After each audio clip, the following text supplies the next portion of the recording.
Cricket స్పెషలే, కానీ నాకది ముఖ్యమైనది కాదు. కోహ్లీ.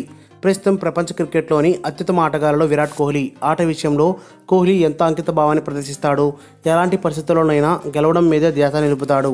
గత కొన్నేళ్లుగా నిలకడగా ఆడుతూ శతకాల మీద శతకాలు బాధేస్తున్నాడు. దీంతో అత్యుత్తమ క్రికెటర్లో కోహ్లీ ఒకడని మాజీలు ప్రశంసలు గుప్పిస్తున్నారు. కోహ్లీ మాత్రం జీవితంలో క్రికెటే అత్యంత ముఖ్యమైనది కాదని తేల్చి చెప్పేశాడు.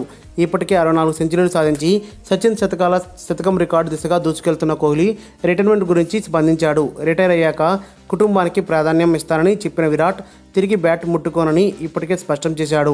క్రికెట్ మానేశాక కుటుంబానికి ప్రాధాన్యం ఇస్తా. నా కోసం, అనుష్క కోసం, మా కుటుంబానికి టైం కేటాయిస్తాను. క్రికెట్ నా జీవితంలో భాగం, కానీ అన్ని వేళలా కుటుంబానికే నా ప్రాధాన్యం. జీవితం కంటే ఏదీ పెద్దది కాదని కోహ్లీ చెప్పుకొచ్చాడు. క్రికెట్ను సీరియస్గా తీసుకోకపోతే సరిపడా కమిట్మెంట్ లేదంటారు. ఆ మాటలను నేను నమ్మను. అన్నిటికంటే ముఖ్యమైనది జీవితం. జరిగేదేదో జరగనీయండి. ఎప్పుడు మనం ఇంటికి తిరిగి రావాల్సిందే.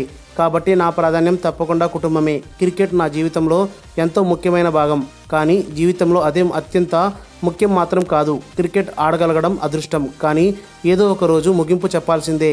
నేను పూర్తిగా కుటుంబానికే ప్రాధాన్యం ఇస్తానేమో అని కోహ్లీ తన యాప్ ద్వారా వెల్లడించారు. మరిన్ని అప్డేట్స్ కోసం మన ఛానల్ని సబ్స్క్రైబ్ చేయండి.